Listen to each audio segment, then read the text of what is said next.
Number 9। ठीक, question बोल रहा है कि अभाज्य गुणनखंड विधि द्वारा निम्नलिखित पूर्णांकों के एचसीएफ और एलसीएम को निकाले ना।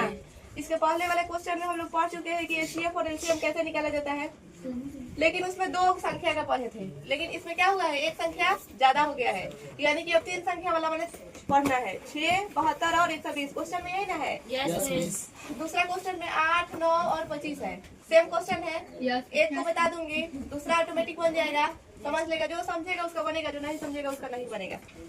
सबसे पहले इस तीनों का क्या निकालेंगे, गुणनखंड, और इंग्लिश में बोले तो फैक्टर। 6 का निकालेंगे। 6 सबसे छोटा पारा जाता है, ऐसे तो सबसे छोटा पारा हमारा 1 है, लेकिन 1 से तो ले नहीं जाते हैं, ले जाते हैं 2 से। तो 2 से ले जाएंगे तो 2 के पारा में 6 3 बार में आएगा, 2 3 6, 3 एकम 3। कोई दिक्कत? अब की बारी है 72 का। अब 2 से ले जाएंगे 72 को। अगर किसी को नहीं देने आता होगा 72 का पारा कैसे होगा, कैसे कटेगा, उसके लिए हम क्या कर देंगे, इकाई स्थान पर 2 है तो ये तो मालूम है कि 2 से कटेगा ही, क्योंकि जिस संख्या के इकाई स्थान पर 0, 2, 4, 6, 8 होता है वो संख्या 2 से कटता है। तो 2 से भाग लगाएंगे तो 2 3 6, 7 में से 6 गया, 1 और 2, 2 छका 12 कट गया। यहाँ आ गया कितना बार में, 36 बार में कटा। फिर अब 36 को देखेंगे किस बार से कटेगा, इकाई स्थान पर 6 है, 2 से तो कटेगा, फिर भाग लगाएंगे तो 18 बार में जाएगा। यहाँ से सब झमेला खत्म, ऑटोमेटिक दिख रहा है कि 2 9 18, 3 3 का 9, 3 1 3, काम खत्म। उसी प्रकार यहाँ पे आएंगे 120 को।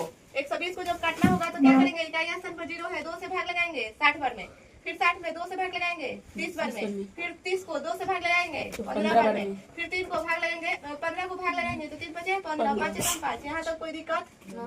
अब 6 का देखेंगे क्या थोड़े है, गुणनखंड से आया क्या है, तो 2 और 3 से कटा है तो 2 × 3 लिख देंगे। फिर यहाँ पे 72, तो 3 को 2, 1 2 3 और 2 को 3 है तो लिखेंगे 2 × 2 × 2 × 2 3 × 3। उसी प्रकार 120 को भी देखेंगे, इसमें भी 3 को 2 है, इसमें भी 3 को 2 था, तो इसको भी लिखेंगे 2 × 2 × 2। इसमें 1 3 और 1 5 है तो 3 × 5, इसमें 2 को 3 था तो 2 को 3 लिख दिया गया। कोई दिक्कत? एलसीएम निकालने के लिए बताया गया है, जो संख्या कॉमन होगा यानी कि जो पहले मैच करेगा उसको लिखेंगे। तो 3 संख्या वाला निकाले है तो पहले तीनों में देखेंगे ना, तो तीनों में मैच किया 2, इसमें भी, इसमें भी, इसमें भी 2 लिख दिया गया।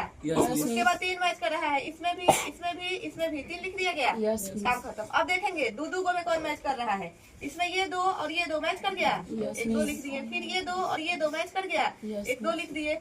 फिर यहाँ पे बच गया 1 3 और 1 5, 3 और 1 5 लिख दिए। गुना करेंगे तो 3 दूना का 6, 6 दूना का 12, 12 दूना का 24, 24 तिया 72 और 72 बचे 360। अब हम क्या किए थे, एलसीएम में जब देखे थे तो एलसीएम में पहले तीनों में जो मैच किया है उसको निकाले हैं कॉमन, और फिर उसके बाद 2 2 को में जो मैच किया है उसको निकाले हैं। लेकिन एचसीएफ में ऐसा नहीं करना है। एचसीएफ में हम उसको निकालेंगे जो केवल तीनों में मैच करेगा। तो तीनों में मैच किया है खाली 2 लिख दिए। फिर यहाँ मैच किया है केवल 3 तो यहाँ लिख दिए, बस हो गया 2 × 3। अब यहाँ 3 2 3 6, हमारा एलसीएम निकल गया 360, एचसीएफ निकल गया 6।